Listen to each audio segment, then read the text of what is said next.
Hi, everyone, and welcome to episode 148 of the Tick Bootcamp podcast. The title of today's interview is The Integrator, an interview with Romy Rosen. My name is Richard Johannesson. And I'm Matt Sabatello. Matt, I really enjoyed interviewing this young woman, in large part because in the past we've interviewed young people, and the challenges that children have overcoming Lyme seem to be so much greater than people who get sick later in life. And this young woman had the formula for how to get better when you are a child suffering from Lyme disease.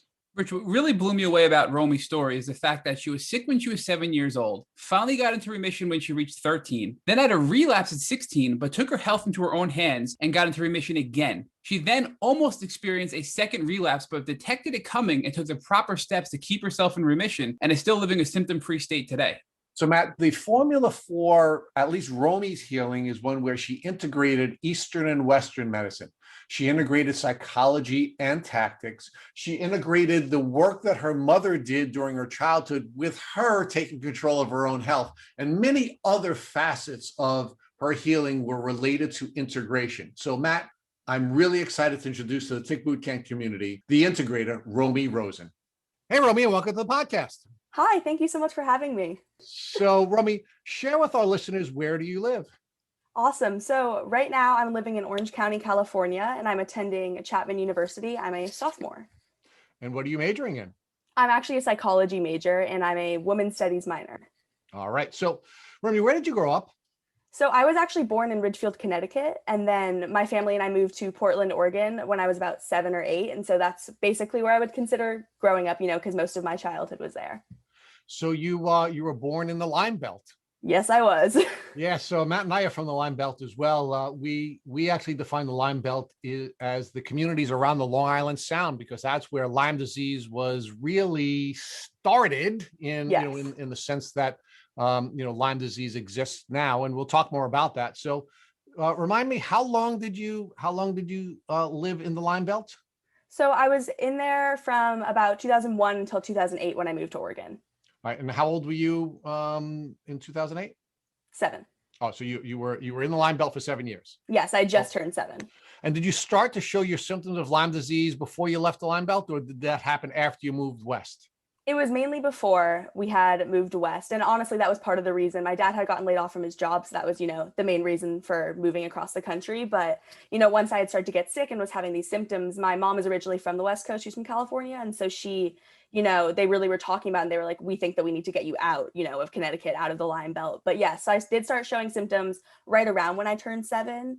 And my parents, knew something was wrong. I really wasn't able to walk in a straight line. I would have these crazy hyper events and then crash suddenly. I had some fatigue and some headaches and some shin pain. And I was just, very, very sick. And I was having some seizures, and I actually almost lost my life once. When I first got diagnosed, I had a Lyme-induced seizure, which was, terrifying to be 7 and have to go through that. And, I don't even remember a lot of it just because of the trauma that's associated with it. So, Romy, when did the symptoms begin to develop for you? Like, when did you first have symptoms? Right. So that was probably around when I turned 7. My birthday's in May. And so we moved to Portland in the summer of 2008. And so right around a few months before that was when I really started to get sick. And, these symptoms were presenting themselves. My parents were like, something, is up and something is wrong with her. And my mom at that point, I think, had heard a little bit about Lyme, and she actually dropped everything that she was doing to then, fully research what was going on with me. And then I ended up, going to a few doctors in Connecticut, and then I ended up seeing Dr. Richard Horowitz. And then we ended up moving. And then, once I moved to Portland, the symptoms were still there and they were still worsening. And it definitely affected my elementary school experience. Okay. So again, I just want to deconstruct this a little bit. So yeah, you're growing up in the Lyme Belt, and yes. And I'm wondering what it is you knew about ticks and Lyme disease before you started showing your symptoms. I mean, I knew nothing because I was, a kid. And I think my parents had known a little bit about it just because, when you're living somewhere like Connecticut where there are a lot of ticks, I feel like everyone's kind of aware of them. But I think that because of the time, I was really young, it was 10 years ago. And so we just didn't really know how Lyme worked or how, ticks could, cause Lyme or cause chronic Lyme. And so I really, as a child had no idea. So I would just go outside and play, and we would still check for ticks, but I don't think we ever knew how serious we needed to be about it. Now, do you recall ever finding a tick on you when you were living in Connecticut? I do not. Do you know if your parents ever recall finding a tick on you when you were living in Connecticut? I'm actually not sure, but I don't believe they did. Now, are there any other members of your family that are now suffering or have ever suffered from Lyme disease? Yes, so we think that we all have it, all four of us, but my dad and I are the only ones that have really, presented symptoms with it. And so my dad is currently also in treatment. We go to the same Lyme doctor, but he's been doing great and he's really, been getting it under control. But yeah, so the two of us have kind of been, the Lymeys of the family. Right. And who is the fourth person? So it's your mom, your dad, you, and who's the fourth person? I have an older brother. And he also has symptoms of Lyme disease? He's had them occasionally. He was really sick when he was born, actually. So he had a lot of health conditions his first few years of life, which I don't know too much about because I wasn't here yet. But he has never really had like considered to have Lyme just because it's never really, impacted his life that much, or he's never presented symptoms of Lyme. Now, what about your mom? Does she have symptoms of Lyme now, or has she ever shown symptoms of Lyme disease? She'll occasionally have them. And I think that a lot of it also just correlates, when you have Lyme, it really depends on how well you're taking care of yourself or if there's, a lot of stress going on in your life. And so she's definitely had some days where she's been a little bit flary or she's had, some headaches or some fatigue or some brain fog. But, with what she does, she's actually an energy medicine practitioner. And so with what she does, she's been able to really, kind of nip it in the bud and just get those symptoms handled quickly. So when you were all living in Connecticut in the Lyme Belt, were you all showing symptoms of Lyme disease, or were you the only person that was showing the symptoms at that time? I do not remember a ton, but I do believe that I was the first one and that I was the only one, at least in Connecticut. Now, let's talk about the impact that your early symptoms were having on your entire family. I mean, you sort of began to tease that with us and said that your mom essentially dropped her life and became this person who was obsessed with Lyme disease. So talk about first how your symptoms affected your mom, and then talk about how your symptoms were affecting the rest of the people in your family. Right. I mean, I can't even imagine, I've tried to put myself in her shoes. And I think that that's the hardest thing, is when you're sick, you're really only focused on yourself. So, even at 7 years old, I was just like, why am I feeling like this? Why do I have all these symptoms? And I couldn't imagine, being a parent and seeing like your little child, being just so incredibly sick and not being able to go to school or not being able to, go see friends or everything. So I think that the emotional toll that it took on her was really, really rough because, parent wants to see their child suffer. And, here I am really suffering. And I think it was very similar, for my dad. My dad and I are incredibly close. So are my mom and I. But my dad's basically, him and I are the same people. And so I think for him, seeing like his daughter, something was obviously wrong. I was a very happy child. I was always so energetic and fun. And to see me so sick, I'm sure, was incredibly tough for him. And for my brother, I honestly have never asked him about it just because, it's been tough for me to come to terms with the fact that I was sick so young. And so I don't think I've ever wanted to dive into it too much with him. But, I'm sure that to have your sister be really sick was really tough. But he also at the time was so young. He's only 2 years older than me. And so I'm sure he also didn't really know what was going on too much. And when I relapsed later in high school, he was in college. So he was a lot more involved, and he was older. And so he's definitely a lot more involved in my health now than he obviously was when he was 9. Now, before we get to your relapse, I'd like Yes. to still stay focused on your childhood. Yes. You began to sort of tell us a little bit about the type of child you remember yourself being before you had gotten sick. Give us some more detail on what kinds of things you were doing and what kinds of dreams you remember yourself having before you got sick.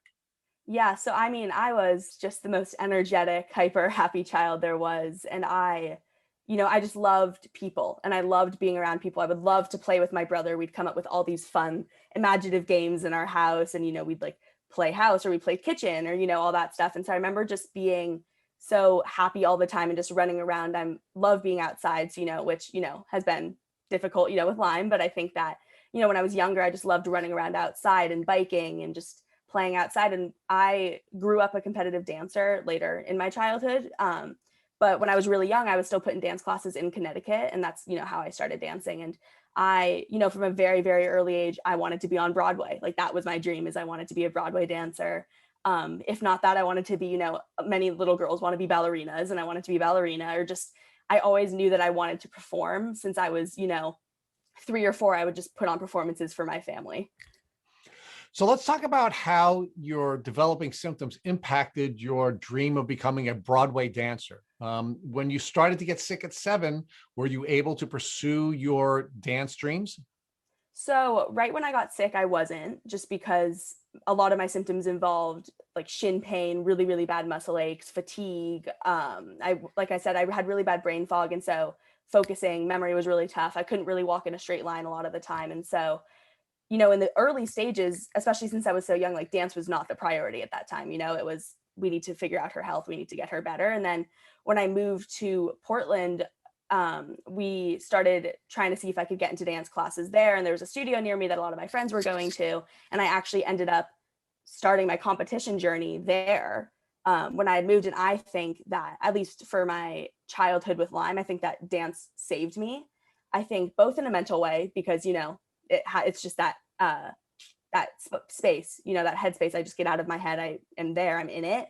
But I think also physically, I think that if I didn't have something, and because I was young, I didn't really comprehend Lyme too much. I didn't really know what it was. And so I think because I was so young and I was, going to dance and I was able to go dance, I think that that really helped keep things flowing in my body, and really helped if I like wasn't feeling well, I would take a day off. But I think that if I hadn't had dance, I think that I would have been a lot sicker.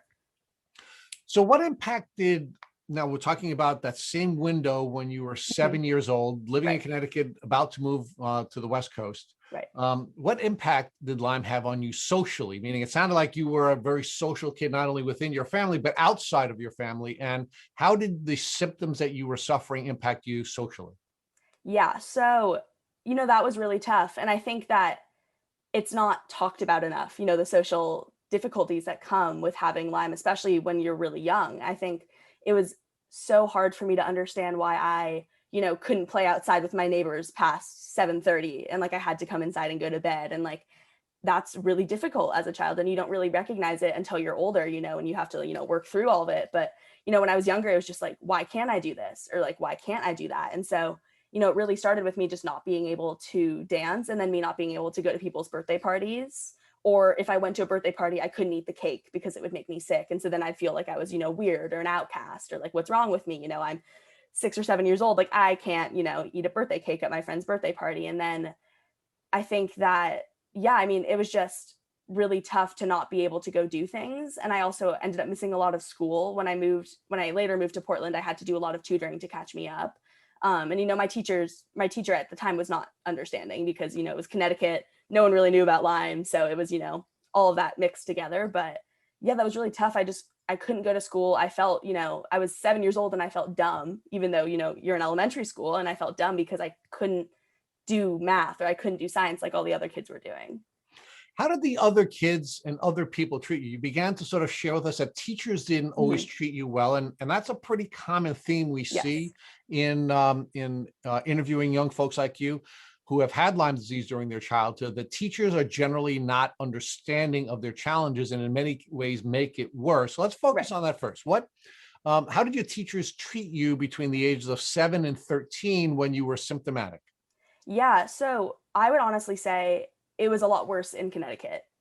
So my second grade teacher before I moved to Portland, she was just really difficult, and she didn't understand Lyme. And a lot of people, when they don't understand something, they're like, oh, well, then why do you need to miss school, or why can't you do this? And so, for me, I again don't remember a ton of that because it was at the really early stages of my diagnosis. But then moving to Portland, I really noticed a difference in just how progressive it was, and how the teachers, like my third grade teacher, I remember like she didn't necessarily understand it, but she wasn't mean to me, for having to miss school. And so I definitely had a balance over the years. I remember in sixth grade, I had a math teacher who was really, really awful to me, just to be completely honest.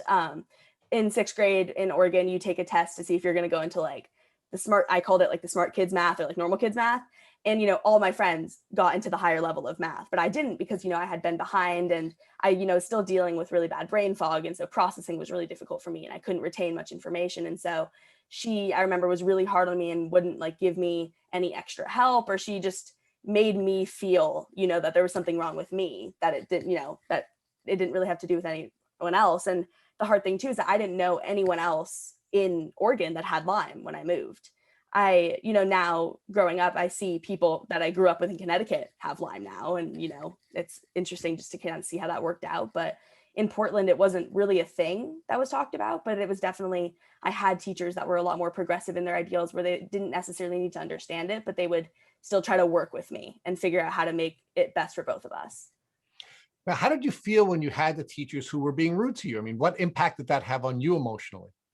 I mean, that impact stays with me today. I think that, a lot of what happened to me when I was younger stuck with me today because, your brain is forming. You're a child, you're growing up. And when you're hearing all these things, or, you're telling a teacher that you can't like go to class because I had to go to treatment or I had to go see my doctor, and they like kind of like roll their eyes at you, you obviously, that sticks with you. And I think that that's another thing that's not talked about enough with Lyme is just, I grew up thinking that there was something wrong with me for having an illness. And I grew up thinking that there was something wrong with me because I wasn't as, quote unquote, smart as all the other kids in my grade, when I obviously had this life-changing and life-threatening for me illness. And so I think that that impact is just, you grow up honestly thinking that you're not very smart. And I've really noticed that even now, just I'll have those days where I feel like I'm not very smart, and I kind of have to, trace back and be like, where does that come from? But I think that it's something that all teachers, especially now that Lyme is becoming a little bit more known, I think that it's something that teachers need to be aware of, is that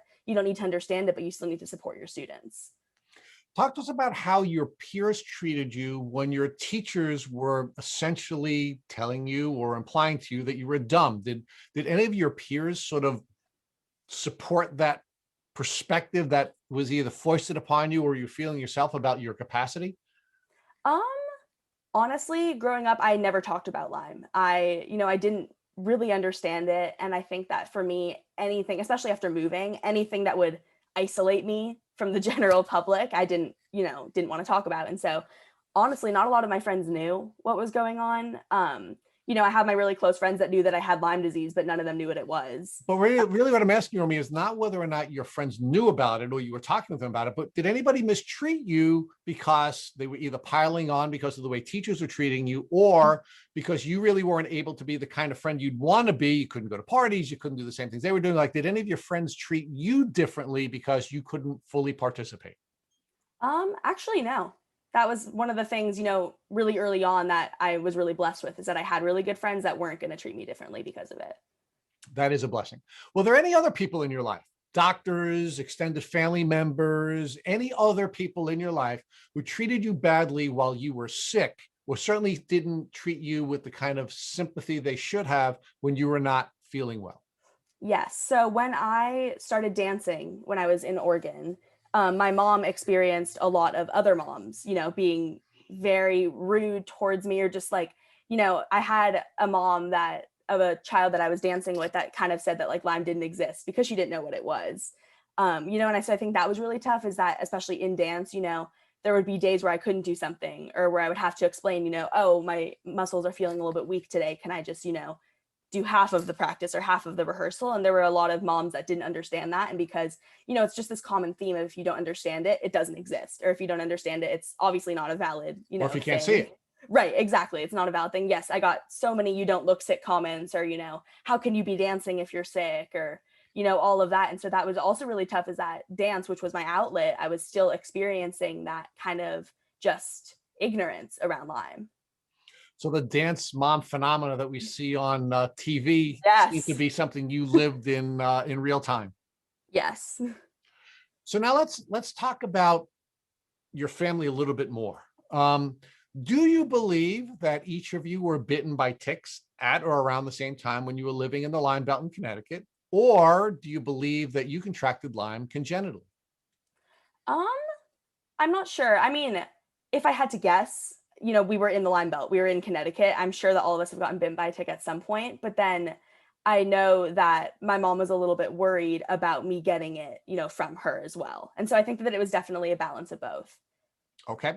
So now, do you know if any of your other family members recall having been bitten by a tick and had to remove a tick during the time you were living in the Lyme Belt? I do not recall that, but I don't think so. Okay. Now, again, I want to focus a little bit more on your time in Connecticut. Do you recall receiving any education about ticks, either in school, in health classes or those types of classes, or within the culture that you were living in Connecticut? I never received any education about ticks at all. Do you remember seeing any signs or seeing any television commercials or receive any information that you would would have been able to use to prevent yourself from getting bitten by a tick, or would have given you information so you could have found a tick biting you before it would have made you sick? I saw nothing. And you were growing up now in the Lyme belt in 2001, between 2001 and 2008, and there was no information available to you. No. Now, do you know if your parents had any information about ticks and Lyme disease in that window of time when you were living in Connecticut, the birthplace of Lyme disease? They did, but only because my mom seeked it out. It was only because my mom, knew something was wrong with me and then just dedicated, her life then to researching it and finding things, and then she became one of those advocates for other people, just in the culture of Ridgefield where I grew up. But yes, I mean, they only really were exposed to it because my mom found it. So now talk to us about how long you were sick after your symptoms developed in 2007. Okay, yeah. So I was diagnosed in 2008. And then once I was diagnosed, I was really sick until I was about 13 and I hit remission. And that time period was just really tough. Like I've talked about before, I think the emotional impact that having Lyme at a really young age has is not talked about enough. I don't know a lot of people that had Lyme at a really early age. And so that also could just be on me that I'm not exposed to that. But yeah, I mean, that was really, really challenging. I was experiencing just an array of symptoms every day. It was really, really difficult for me to do school. It was difficult for me to socialize. And I think one of the hardest things also was how sensitive I was, both to my environment, but also just to foods. I had to cut out so many foods, and just everything made me allergic, and everything, triggered a reaction. And it was just really tough to be really sick for, those are supposed to be such forming years for you before you hit middle school and then before you hit high school. And I think that I lost a lot of that because of Lyme. So now I understand you achieved remission at 13, but that was only for a short period of time because you ultimately had a relapse. So when did you relapse after achieving remission? Yes. So I relapsed the beginning of my junior year of high school. So I was 16 at the time, and it was September. And I honestly remember I knew that I had relapsed before I was even told. I think when you have Lyme, you become really in touch with your body and you really know certain symptoms. And I remember I was at an event for the weekend with some of my friends, and I got just this pounding headache. And it was a headache that, I remembered having from the very early years when I first got diagnosed. And I remember saying to one of my friends at the time, like, oh my gosh, this is a Lyme headache. And I remember being terrified and, coming home to my mom, and we immediately set up appointments with my doctors and, got started on, figuring out how to treat it again. And then the other symptoms just started coming in, Lyme. For me with Lyme, headaches was always my first and last symptom because, it's like the first one to come, the last one to leave. And so I think for me, it was really easy to tell when I had started to relapse. And I think a lot of that was due to my freshman and sophomore year. I was really struggling with my mental health. And I think that my body was really out of balance. And because my body was out of balance, it allowed for the Lyme to kind of, creep back in because I was just in such an unstable state. So let's talk about what your symptoms were between the age of 7 and 13, Mm-hmm. and then what life was like between 13 and 16. And then we'll talk about what the relapse experience was like, because we've had some folks in the past describe the relapse experience as almost like your kidnapper kidnapping you again. And the second experience is worse than even the first. Yes. So let's talk about all of your symptoms between 7 and 13. Just give us an outline of what all your symptoms were in that window. Awesome. So between 7 and 13, I mean, there were so many that I honestly don't remember all of them, but I remember most of them. And I think for me, it was just headaches. I had 4 different types of headaches. There were migraine headaches. There were stabbing, like it felt like someone was stabbing my head. There were just awful. And so I had headaches. I had really bad brain fog. So processing was really, really tough for me. It was very hard. I couldn't read. There was a period of time when I think I was around 10 or 11 where I was seeing double just everywhere. I was just seeing double. And so I had that to deal with. I had muscle aches, joint pain, shin pain, fevers, seizures, which I talked about. Seizures was really only when I was first diagnosed. And that was, the case where I'd almost lost my life, but I haven't had one since. Seizures, really bad stomach aches. I had a really bad strain behind my eyes where it almost feels like someone's like kind of stabbing my eyes. Just fatigue, which I think I mentioned, attention issues, it really felt like I couldn't do anything, or everything hurt is how I used to describe it to my mom when I was little. So now, why do you believe that you were remitted at 13? Did all of your symptoms go away? At that point, most of them, had, and I think that I still had, a few day, like maybe like 2 or 3 days a month where I wasn't feeling super great. But at that point, it almost felt like a miracle, honestly. Like I just remember being so sick and then all of a sudden just having this period of time where I just wasn't. And I remember just being like, oh my gosh, what is this? And I honestly do attribute a lot of that to dance and the constant movement that I had in the structure and everything. I also attribute that to, my mom for how much she helped me and how much she was like trying to learn. And then also I was being treated, and I still am, by Dr. Susan Mara, who I give so much credit to.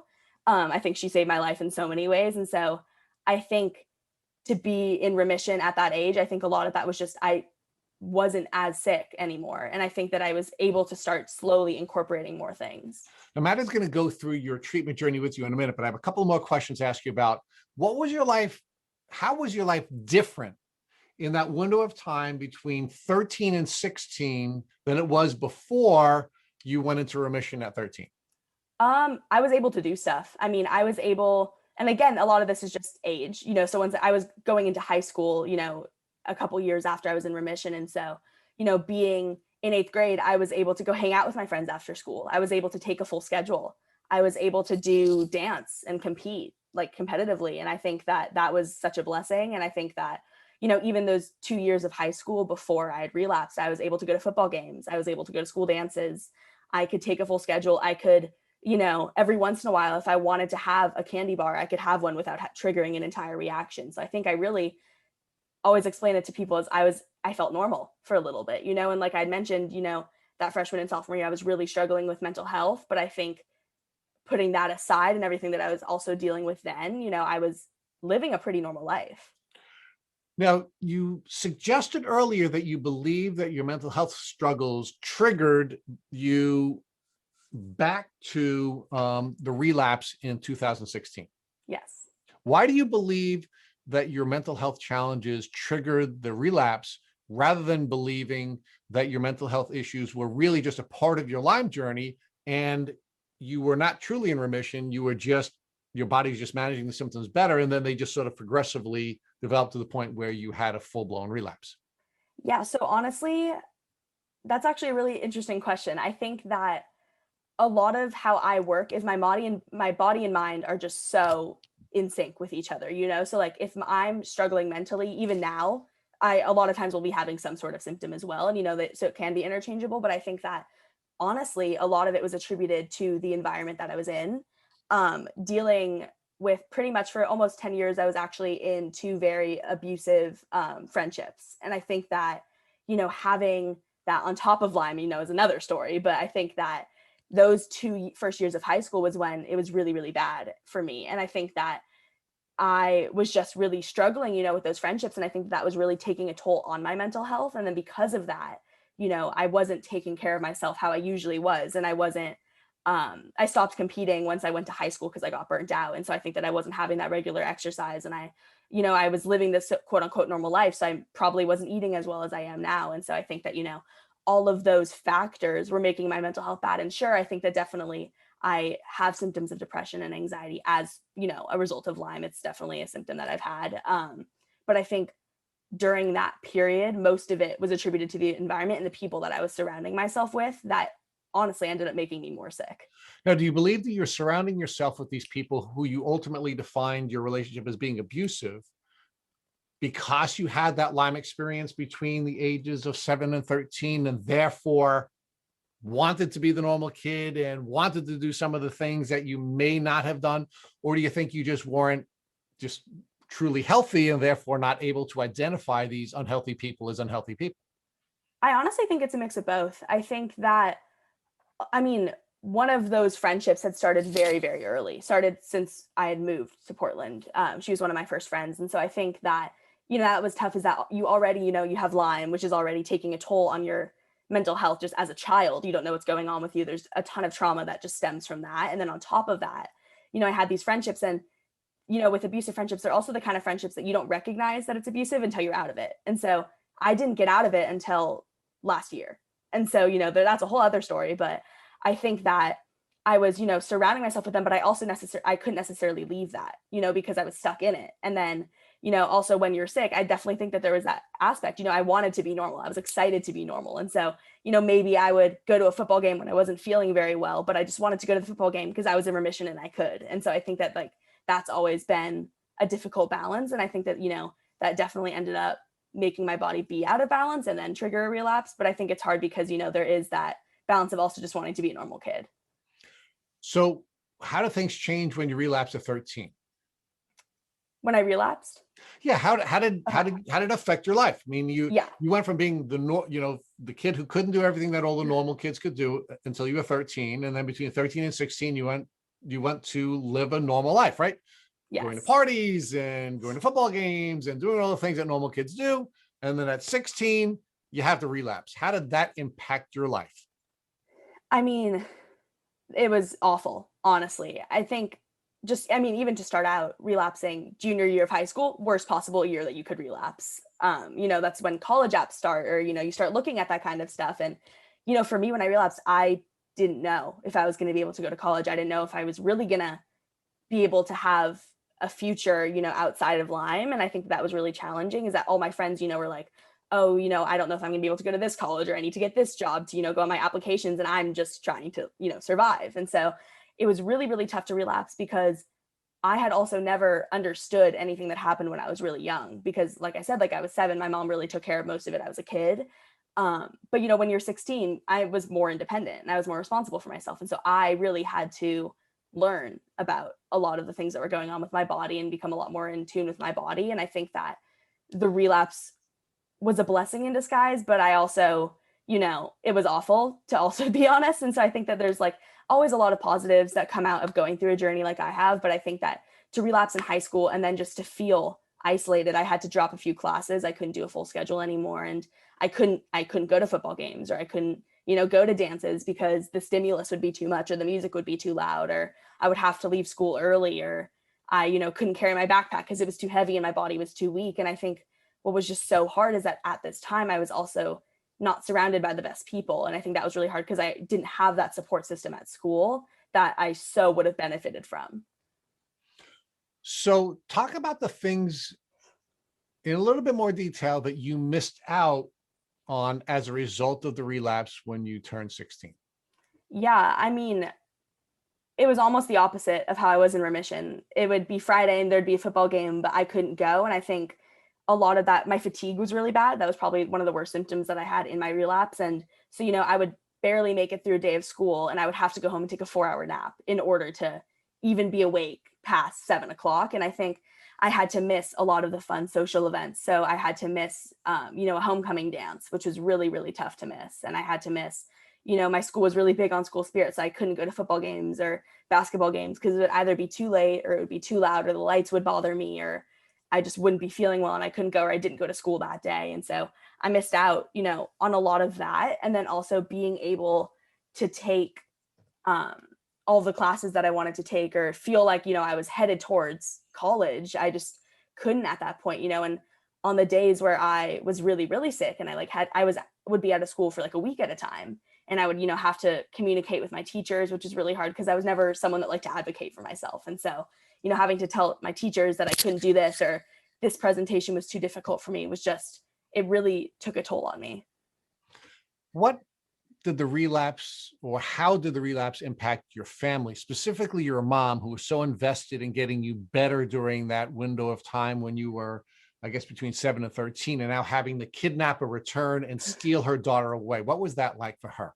Yeah, I mean, it was really tough. And I think it was honestly even more tough because I was in high school, and I'd had 2 years of doing stuff, and then I all of a sudden couldn't. And so for her, especially after having an older brother who was very involved in high school and was able to do all these things, I think it was really difficult for her to then see that all be taken away from me. And I think it definitely brought up a lot from, her past of having to help me when I was really young. And, we kind of just had to do it all over again. But I also think that in the relapse, it was a lot more of her teaching me than it was her healing me, if that makes sense. So I think that she gave me and like passed down a lot of the tools that she was, using to help me when I was really young. And she was introducing me to different techniques that I could use, or different herbs, or different supplements, or lifestyle things, or different diets. And so it was more of a collaborative effort, I would say, than it was when I was first sick. But yeah, I mean, it was really, really tough on my family, especially because all I wanted to do, was to just be a normal kid. And it's so hard, especially with Lyme, especially with chronic Lyme, to not always wonder, like, why me, or like, why did this happen to me? So, Romy, I want to go back to the time when you were 7, and I know you may not remember a lot, but at a high level, do you recall how or why your mom thought Lyme disease when she was investigating your symptoms? So from what I remember is that at that point she was in homeopathy school. And so I think that she had known just a little bit about it. She was always pretty involved in health, just as a lifestyle. And so I think that she had heard about it. In Connecticut, it might not have been recognized, but I think that you would definitely hear it every once in a while. And so I think that she had just been kind of aware of it. And then when she really started to do some research, she found out more about it. And of course, I'm sure from this research you found about Dr. Horowitz, who's one of the top Lyme doctors out there in the world. And I have to ask the question, how did you get in to see Dr. Horowitz so quickly? Because many people try to see Dr. Horowitz and get on either a multi-year wait list or are told he's just not seeing new patients altogether. My mom called him, I think, twice a day, every day. Like, she was adamant, and like I owe pretty much everything to her, but like she, would not stop calling. She would not stop saying, like, you need to see my daughter, even if it's for a half hour. And then somehow by miracle we got in. And like, she's just so, when it's something like that has to do with her children, she just, she goes for it. And is Dr. Horowitz the one who ran the blood test that came back positive for Lyme, or did you have another doctor before that run that blood test for you? I believe so. I think he was. And at that point, and again, I know this is your 7, so it's hard to remember, but hopefully from your mom, you've learned, maybe you've learned some of this. Do you recall what the treatment was when you were 7 years old to treat Lyme? Because doxycycline, the normal protocol for Lyme disease, is not advisable for children because it can have an impact on their teeth and some other factors for young children. So do you recall what your treatment protocol was when you were 7 and you saw Dr. Horowitz? Yeah, so I think that was a really tough balance, especially at this time. Also, antibiotics were not very well supported by the community. A lot of people were against antibiotics. And my mom always says that antibiotics were what saved me in a lot of ways. I think that, when I had first gotten sick, we just really needed to be invasive with my treatment. And also, I'd been diagnosed by Richard Horowitz, but then I had moved to Portland. Then I was under the treatment of Dr. Susan Mara. And so she had started me. I mean, I was on so many different antibiotics. I honestly can't remember which ones until I relapsed. But antibiotics were really what helped me in the earlier stages, because we really just needed to be invasive and really just kind of help from like a deeper level. And then, once I got older, we started treating it more holistically. And something that you had noted on your pre-interview questionnaire is that you did see a doctor before Dr. Horowitz who said you can't have Lyme disease because it doesn't exist. And now we're not talking chronic Lyme, we're talking acute Lyme disease. In Connecticut, you were told Lyme disease does not exist. I mean, can you walk us through what that was like, or how your mom describes that visit to you? I mean, she's always been careful with telling me about this kind of stuff because, as hard as it was for her, it's also hard to be the kid dealing with it, being told that your symptoms, you're making it up or it's in your head, or, all the common stuff that people with Lyme are told. And so it was just aggravating. It's frustrating. Your child is sitting here being sick and she's doing all this research and being like, oh my gosh, maybe it's this one thing that I'm like learning about or reading about. And someone's telling her, no, that's not real because the CDC says so. I mean, it makes you go a little bit crazy. It makes you think that there's something wrong with you, when in reality, there's something wrong with the society that's not accepting of the illness. And when you were 16 and you had this relapse, you mentioned that your mom shared a lot of knowledge with you that she had learned when you were 7. So give us some of the pieces of knowledge you remember that were very helpful in your healing journey when you had that relapse. Yeah, so a big part was antibiotics. I've been on minocycline and Bactrim for a really long time. And minocycline, I don't know what I would have done without it. It helped my headaches tremendously because that was a really big symptom that I was having. And so, she was always encouraging to learn about antibiotics and, to also take them if my doctor was recommending it. But, she is probably the smartest person I know. So she's an energy medicine practitioner. And so she, through her journey of healing me and learning about my illness, she learned a lot about natural medicine, homeopathy, like biosec clearing, herbs, supplements, all of that stuff. And so when I had relapsed, my body was also very sensitive at that time. And so we had to be very careful, even supplement wise, with what was being put in my body. And so she was really just passing down the knowledge that she has. She has all these binders from when I was younger of like every symptom log I ever had or every doctor's appointment. And so like, they're always there if I need to go look at it. But it was really just this collaborative effort of me being like, Mom, I'm flaring today and these are my symptoms. And we'd go together and we'd look at the stuff that she had and she'd be like, what do you think that you need to take? Or what do you think would be helpful here? So it sounds like really documenting is important because you can look back at that and use it as a tool in the future. And also just collaborating and speaking with other people in your life that can recommend or remember things that have helped you was really critical in your relapse journey. Yes, absolutely. And I mean, I write down when I have symptoms, I write them down. When I have an appointment with Dr. Mara, I write it all down. And I think that that's something I would always advise is just, especially with Lyme, you can never trust your Lyme brain. Sometimes you forget things. And so it's important for me to write things down. Just so I remember, like, I can be like, oh, what was that one really weird symptom that I had 2 weeks ago? I'm having it again. And then I can, go look and it's there. So, Romy, you also mentioned that when you were 16, you were really sick and you had to be careful and introduce things gradually because you were so sensitive. So if you can get a little more specific about that and give our listeners some advice about if they are really sick, things to be careful of and maybe overloading their body with aggressive treatment and finding that balance of treating but not being too aggressive on a weakened system. Yes. So honestly, the hardest thing that I had to learn at that time was a lot of it's trial and error. And that's really difficult. And sometimes you have to do it. And so for me, like with Dr. Mara, a lot of times it was, we would try the antibiotic, but it would make me hurts really, really badly. And so we'd have to be like, okay, let's cut down, the dose a little bit. But I think the biggest piece of advice I would have is just learn, like research, learn everything. I've tried so many different like ways of eating. I've tried cutting out certain things. My brother was really allergic to gluten growing up. And so I've always been gluten-free. And that's been a big help for me. And then like cutting out sugar, just, everyone's body is different. And so everyone's going to have different things that they're going to need. And so a lot of it is becoming more in tune with your body. And a lot of it is researching all of the options you have and then trying different ones out and seeing what's helping, what's not. So in addition to the Bactrim and the minocycline that you did for the antibiotics that helped you, you also mentioned that you just dropped a couple other things on us, that you had some diet changes and also homeopathy. So first, let's start with your diet changes that you made when you were 16 and had your relapse and how they helped improve your health. Yeah, so diet has always been really important to me and my family. I've always been a very healthy eater. Like I've always gravitated towards that kind of food. So when I had relapsed, I cut out gluten again because also when I was in remission, I was eating gluten, because I wanted to be a normal kid and I didn't want to, not be able to go out and get pizza with my friends. So I cut out gluten and I've been gluten-free since. And I think that that's been a huge help, especially for people that have issues with their stomach. Cutting out gluten really, really helped me with stomach problems. And then I also tried to limit cane sugar or added sugars. I don't have a big sweet tooth, so it's not really that much of an issue for me. And that was really helpful just with my brain and with my headaches. And so I think really just emphasizing whole foods and emphasizing food that gives you fuel and gives you energy. And I know that a lot of times with Lyme too, it can be really hard to have a good relationship with food because a lot of times you're really allergic to different things. But I think for me, it was just finding foods that I really enjoyed and figuring out, new recipes or how to make them, or saying to my mom, like, oh, will you grab this when you're at the store? A lot of it comes from advocating for different things that you want to try. Or if you can't do that, asking someone for help. I'm huge in asking someone for help. There's been so many times where I've said to my mom, like, I'm not feeling great and I'm not sure what to eat today. What would you recommend? And I'm 19 and I still ask my mom for that sometimes. And so I think just everybody's different. So every diet's going to be different and not everything's going to work for everyone. But I think that there are definitely things that you can learn to cut out or learn to add in that are going to help with your symptoms.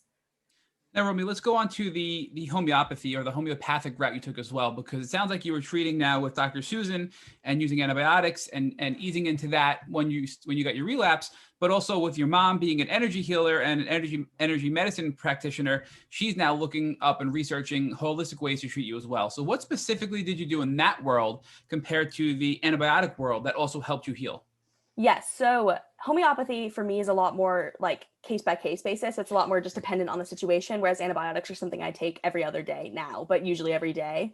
And so for me, homeopathy has been just a big help in either reducing symptoms or like immediate symptoms. And so for me, I take a lot of homeopathic remedies for anxiety that have really helped. And so the main thing is like, you can find them anywhere, which is also great. Most grocery stores will have them. And so you can go and read what they're treating and stuff. And so for me, I always have a bag of homeopathic remedies with me in my purse everywhere I go. I have it in my room. I have them in my car, just everywhere. And so I have certain ones that I take for certain symptoms, especially now that I'm more in maintenance. They've really been helping with those kinds of day-to-day symptoms. And so homeopathy for me hasn't been something that's fully healed symptoms, but it's definitely something that takes the pain away a little bit. Romy, let's get a little more detailed with that because many people with Lyme suffer from anxiety. So what Yes. specifically are you using for you that helps you with your anxiety so our listeners can go and research those things and Yes. potentially use them on their own as well? Okay, so I have two for anxiety that have really, really helped me. The first one is aconite. There's a ton of different potencies that you can take. I do 1M typically. Aconite has been a game changer for me. I take it before every presentation. I took it before today. I just take it for everything. And it really helps. The big thing with homeopathic remedies is they only help if the symptom's there. So they're not really good at preventing. But if I feel a little bit of anxiety coming on, I just take one of those. So aconite has been a game changer for my anxiety, especially now, living on my own, as well as pulsatilla. And I do that one also at 1M, but I also have a 30C that I'll take. And that really helps if you're feeling very overwhelmed or if you're feeling really sad. Lyme's hard. A lot of times you're going to have those days where it just really sucks to have Lyme. And that's one of those remedies that I take to kind of help calm my body a little bit, especially if I've been crying a lot. And Romy, where do you buy this alchemite and pulsatilla, which I probably mispronounced, but where do you purchase them? Can you buy them on Amazon? Like, where would you recommend people go to research these? And then if they want to purchase them for Lyme anxiety, where they can buy them from a reputable source? Yes. So most of them, if you look them up, you'll find them online, but I personally get mine at Whole Foods. Most like grocery stores, health food stores will have in the medicine section or like the supplement section, there'll be like a little array of all the homeopathic remedies that you can get. My mom also has kits. So you can order like a kit of all the main 30C ones that most people are using. But it really just comes from the research. But whenever I run out, I always go to Whole Foods. I don't know if Amazon has them, but like most Whole Foods in Oregon, there's something called New Seasons that has them. So any place like that should have them there. And Romy, do you have any homeopathic remedies that can help on the physical side as well, such as maybe brain fog or body pain or migraines, anything like that you can recommend to our listeners? Yes. So Bryonia, it's called Bryonia alba, I think. That one I take for when I have a migraine. It's really good. The little description for what it heals, it says like worse motion or something. But I use that for if I have a migraine and I'm feeling like I can't move without my headache feeling worse. That one really, really helps. So Bryonia is a really good one. And then I take Natrum muricum. I call it Natmur just because it's easier. And that one has really helped with muscle aches and muscle pains.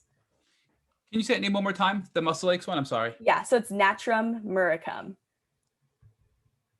Thank you. And now you also done something earlier that was, I think, really powerful, that you said you still ask for help. Although you're 19, you still ask for help. And I think that's an important part of the Lyme journey when you are in a severe brain fog moment or you're having a really bad cognitive day, to be able to reach out to people and ask for help. So can you talk to us how you were able to break through that sort of uncomfortable feeling of having to ask for help now that you're a young adult, and embracing that that's part of what you need to now heal and continue on with a positive health trend in your life? Yeah, I mean, that was one of the hardest parts, honestly, especially with a relapse. In high school, it's really, really hard to have to be like, oh, I can't do this or oh, I can't do that. And so I think for me, honestly, and this is probably not the best advice, but the reason that I broke through it was because I had to. I didn't have a choice. If I didn't advocate for myself, I would have gotten sicker and I would have done, too much homework when my brain couldn't take it, or I wouldn't have, had help from my mom or dad when I really, really needed it. And so a lot of it stemmed from just, I really had no other option. But now, looking back, I would say to people, there's no shame in it. Anyone that loves you and supports you is going to be so happy. Like if I text my mom because I obviously don't live with them right now. So if I text my mom and I'm saying, can you help me with something? She's overjoyed that I'm asking her for help. Like anyone that loves you and supports you is going to want to help you. And that's you can't do Lyme alone. It's impossible to do Lyme alone. It's a really, really hard thing. And something that I have learned and that my therapist always tells me is that someone doesn't need to understand it to be able to help you. So none of my friends are ever going to fully understand what it's like to have Lyme, but they all support me every day with having it. And so, reaching out and saying, like, even now, if I'm having a day where I'm flaring a little bit, I will happily say to one of my friends, hey, can you pick this up from the store for me? And they'll be so happy that I asked for help. And so you're very rarely going to get a bad response if you ask for help. And in the end, it's going to help both you and then bring you closer to the people around you.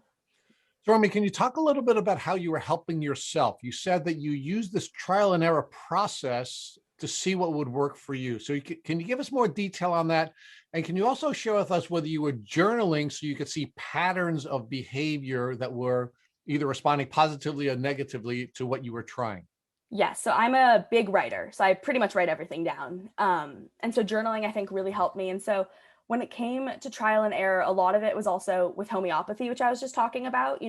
My mom would recommend something and it wouldn't work. And so we'd have to go back and, find something new. And so homeopathy was a big trial and error for me, as well as supplements. I actually don't take the same vitamins every single day. I have gotten to a point where I'm very, very in tune with my body and I can kind of sense on what it needs. And so I think it takes a lot of time, but I think the main thing that I did to be able to do this trial and error and help myself is just be patient. And I think that was really, really hard for me. But there's a ton of ways to treat yourself out there. And I think for me, once, which I mentioned before, once I relapsed, I really wanted to treat myself more holistically. And so finding other things to implement, I started doing yoga my junior year of high school, which was a game changer for me, or meditating every day. Meditating has really helped, especially with the, emotional mental health kind of aspects of Lyme. Can you talk about how you decided to pivot from one treatment protocol to another? What were the tools you used, and what types of things would you see in your journaling that would help you to pivot away from something and to try something else? Yeah. So like I mentioned before, my body's really sensitive. Even now, even being, healthier, I just have a very sensitive body. And so, I would be journaling and writing things down. And then, I'd see this kind of pattern of either it didn't seem like I was getting better. So that was either one, like the symptom wasn't improving, or my body was having a reaction where it was feeling worse. And so those were kind of like the two indicators that I would have. And so, once I would see one of those, I would either, if it didn't feel like it was helping, sometimes when it came to like homeopathic remedies or, antibiotics, I would ask about a higher dose or adding in something else. And then because my body's so sensitive, if something's not working, I usually just have to stop it right away and then figure out something new. So, Romy, when you had your relapse, we learned from your pre-interview questionnaire that you looked at your genetics and you did some epigenetics testing. So can you talk to us about how you found that, what that was like, and then what you learned from that whole process? Yeah. So being completely honest, a lot of that was my mom. Especially, second time around, she had learned a lot more about Lyme, and she learned a lot more about like different things to do. Also at this point, she, had a new career path of being an energy medicine practitioner. And so I think she was really interested, in learning about my genetic makeup and how that's influenced my Lyme. So she actually seeked that out and then had me do it. So I actually wasn't super involved in that process. But I think that it was really helpful to also give that to Dr. Mara when looking just, in general, it's my health from a holistic point of view. And like, what are some things that you learned from this genetics test that helped your doctor either change or modify your treatment protocol based on your own specific DNA makeup? Can you think of anything that changed as a result of this testing? I'm actually not entirely sure, just because like I had said before, like my mom was mainly involved in that kind of aspect. And I think a lot of times too, when I relapsed, she didn't want to overwhelm me, with new information and stuff. So she really would only share or would only bring up things that I needed to know in that exact moment. But it has been something that I've been interested in learning more about now that I'm a little bit healthier. And now understanding that your mom did most of this, do you think that this is something that actually helped your healing journey? Has your mom said this was an actual positive, there was a positive outcome from doing this testing to work with your doctor to identify more about your specific body? Yes, she has. And she recommends it to people that she talks to all the time. And another thing that you did also with your relapse was you also explored the use of ozone, it sounds like, about 2 years in after your Yes. relapse. So was that helpful for you in your healing journey? Oh my gosh, ozone changed my life with Lyme. It was one of those things. I actually found ozone on my own. This is, kind of a little bit of my mom and me as I was researching different ways, especially because how I mentioned before, in my relapse, my fatigue was really bad. I was really struggling with that. Like I could barely make it through a day of school. And so one day I was just kind of, researching different protocols for Lyme or different treatments that there were. And I found ozone and I started really looking into it. And I went to my mom and I said, Mom, I think this is something that we should, try.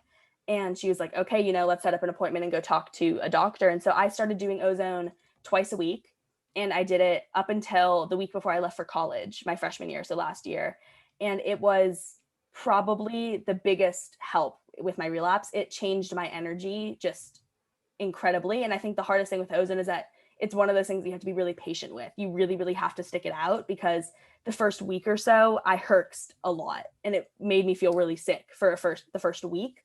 And then once my body really adjusted to it, I would leave my ozone sessions more energized. And I was able to actually, start going back to football games or, I could go hang out with my friends at night and not feel super fatigued or sick afterwards. And so I think that ozone really just helped my blood and give me better blood. And I think that it just really changed my energy and changed my fatigue symptom tremendously.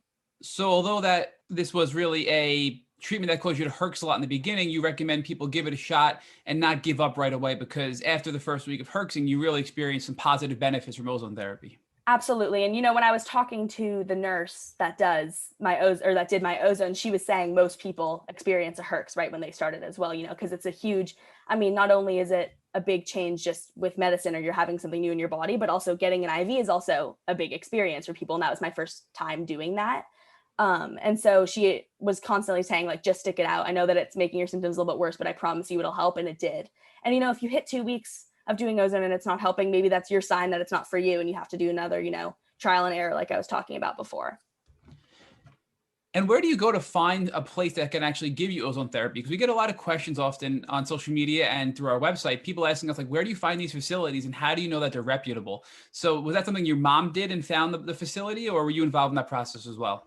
So I came to her talking about ozone, and then she had known a naturopath who worked at the clinic where they did ozone. And so basically what we did, and then when I was coming back to college, we weren't sure if I was going to do it here. And so what I ended up doing is just, looking up ozone therapy near me. And you just really have to commit like an hour or so, to read reviews and to call doctors. And a lot of places also, I know that there's some instances where places will do it, but they won't say that they do it like on their website. You just have to call and be like, do you know a doctor? Also, if you call a place or you have a naturopath that you really like, you can always ask them, do you know somewhere near us that does ozone?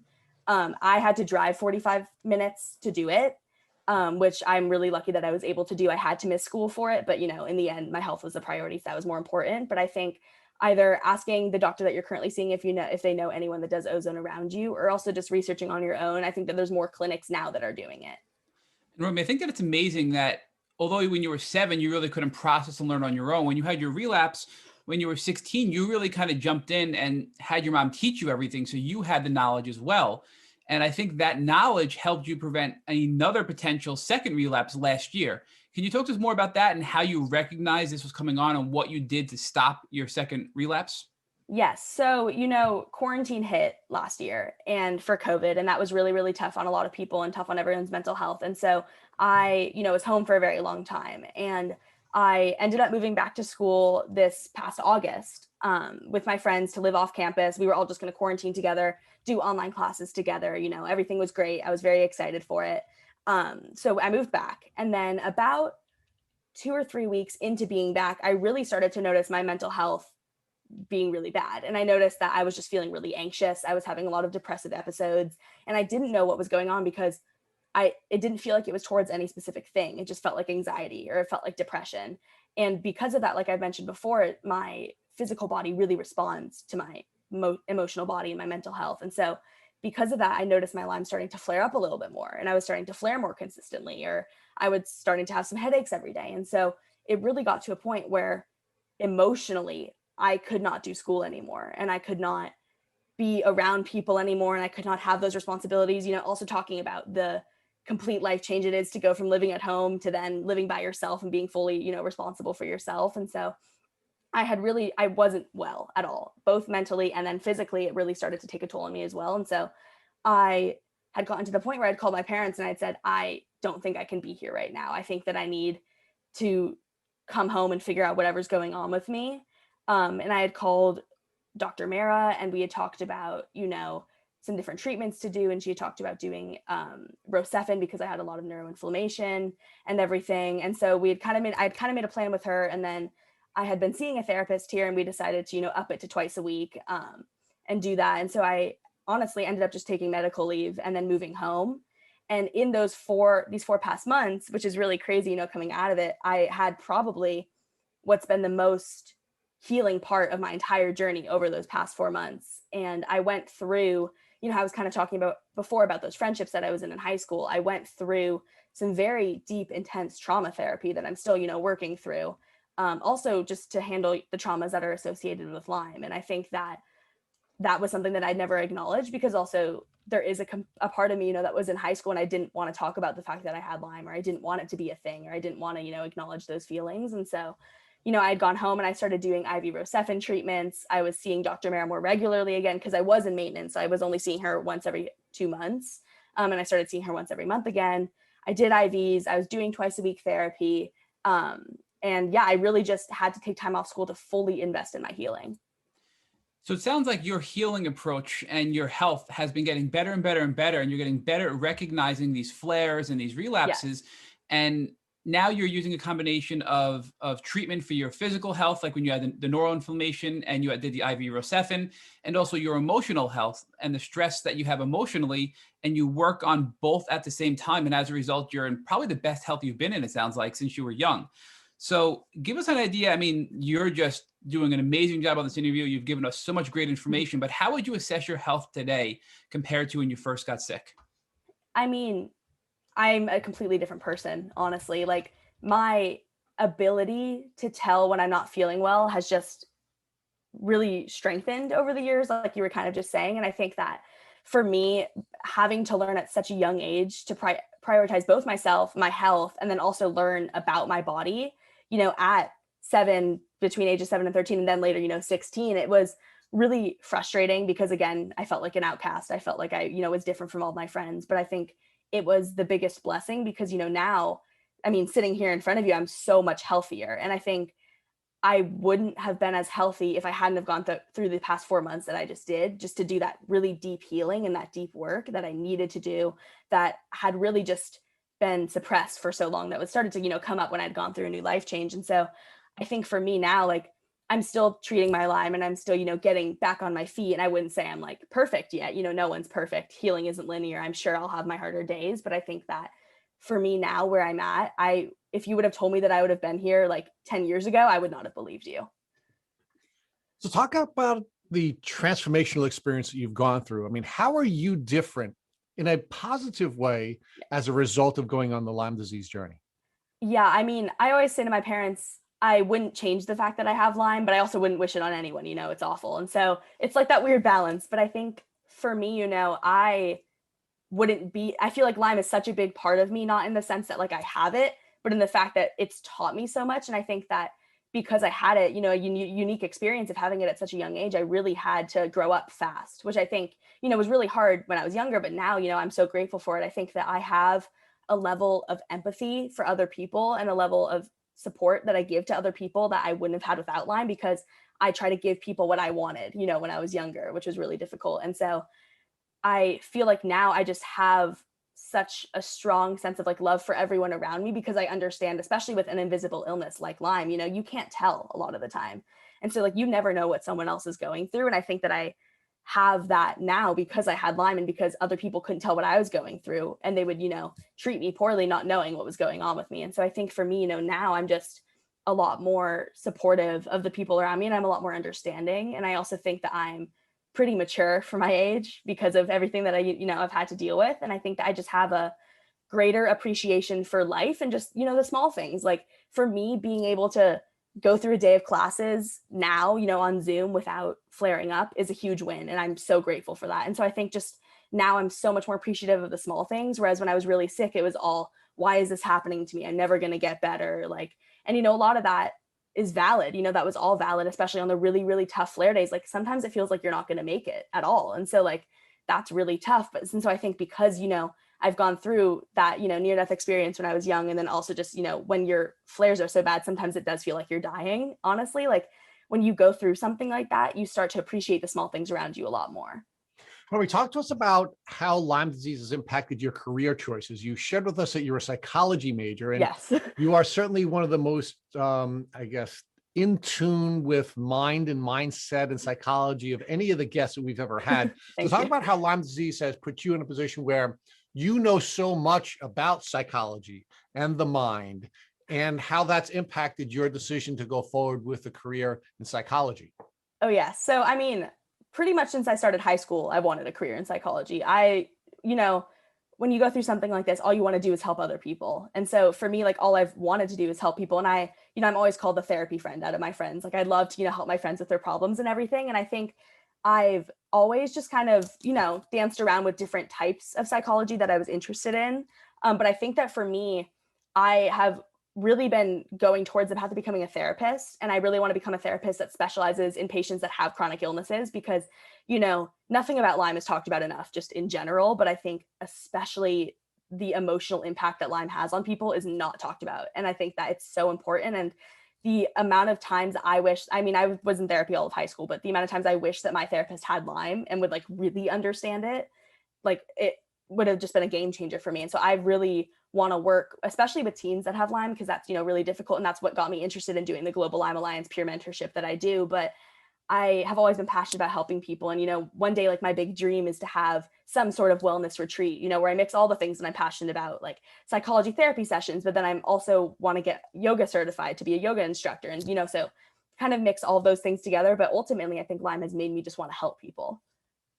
So talk to us about the psychological elements of your Lyme disease journey. We spend a lot of time talking about the tactics that people use to heal. We talk about the tactics people use to get diagnosed, but we don't really spend a lot of time talking about the emotional component of your Lyme disease journey. And I've heard some folks argue to me that a Lyme disease journey is really 80% emotional or psychological and only 20% tactical. Would you agree with that? And talk more about how you were able to use your understanding of your mind to first get yourself started on your healing journey and how it helped you to consistently pivot from one type of treatment to another and ultimately get you to remission. Yeah. So I don't know what I would say to that statement about, Lyme being 80% psychological. I think it's different for everyone, which is something that I always try, to tell people around me is like every single body is different. Every single experience is going to be different.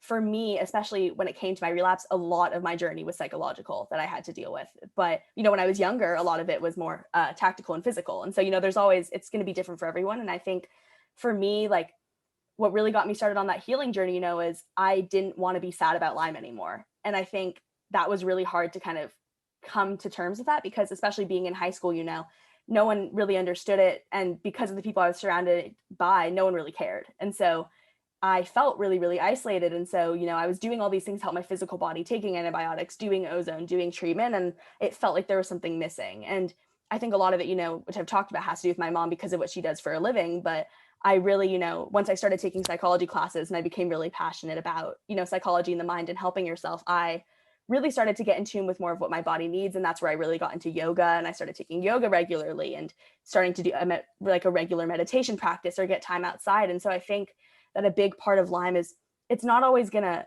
help your symptoms, but I think I've never like sat outside for 10 minutes and felt worse.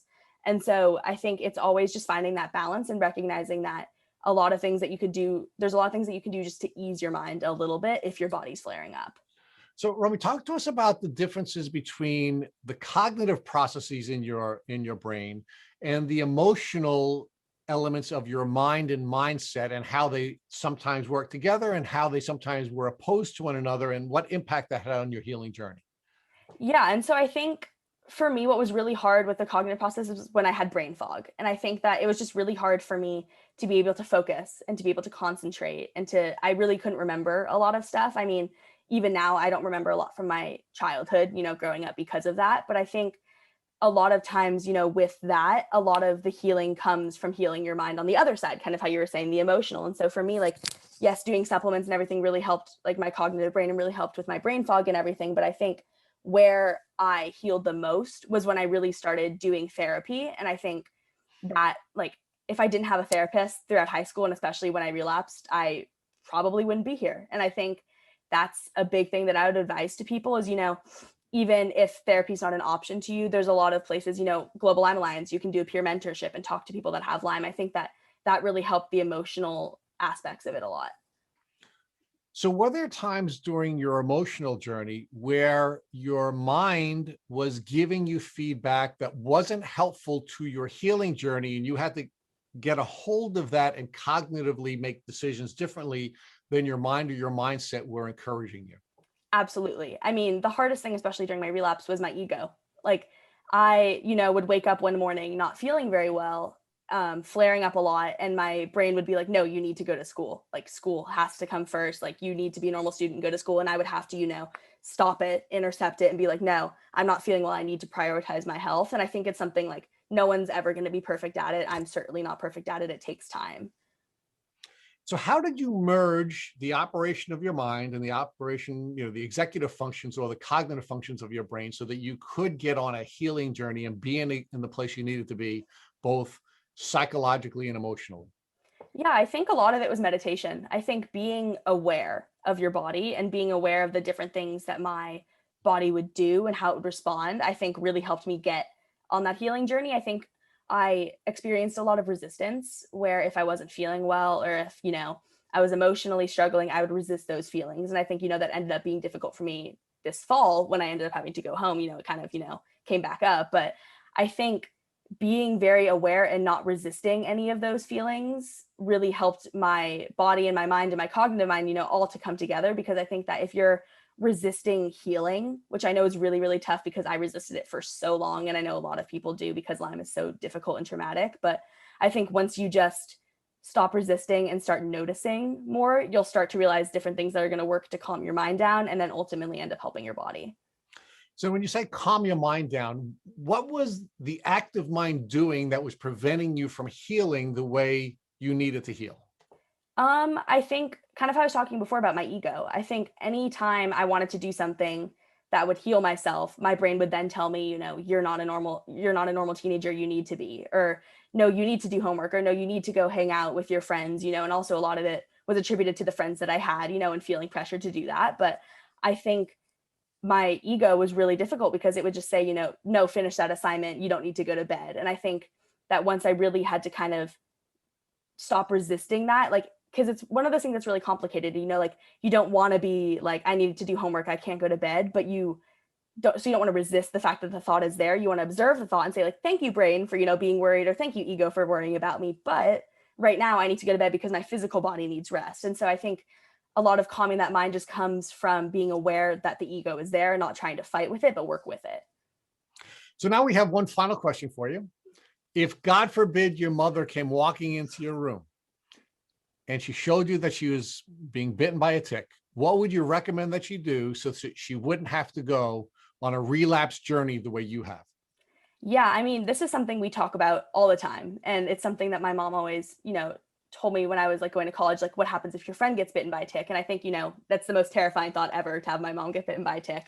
But, the first thing I would recommend is, just take a tweezer to try to remove the tick as carefully, as you can. And then immediately we would call one of the doctors that we have, probably Dr. Mara, and have an appointment with her, get her started on some sort of supplement or homeopathic remedy to really just nip it in the bud. I know plenty of people in my life that have, gotten bitten by a tick. One of my friend's brothers got bit by a tick and they really nipped it in the bud fast. And so I think the biggest thing is just action. And so if she came to me, the first thing I would do is then call Dr. Mara, handle the tick, and then give her the homeopathic remedy. I think Ledum is what she recommends, because that can kind of help with that. And so, just quick action, just not sit around and be upset about it, just go. Thank you for listening to the Tick Bootcamp interview with our guest, Romy Rosen. To our listeners, we have a call to action. First, if you'd like to learn more about Romy Rosen and her Lyme disease journey, please visit our Instagram page at Romy Rosen _. Second, if you enjoyed this episode of the Tick Bootcamp podcast, please share with your friends by using the social media buttons you see at the bottom of our post. Third, Tick Bootcamp has created a Tick Bite Blueprint that has been inspired by the information that has been provided to us by guests like Romy Rosen of this podcast. We urge you to visit our website at www.tickbootcamp.com to view the blueprint. Please note we would appreciate any input or improvements you would like to offer us. Fourth, don't forget to subscribe to this podcast on iTunes, Google Podcasts, or Spotify to get your automatic episode updates of our Tick Bootcamp podcast. And finally, please take a minute to leave us an honest review or rating on iTunes or on our website. Thank you, as always, for listening.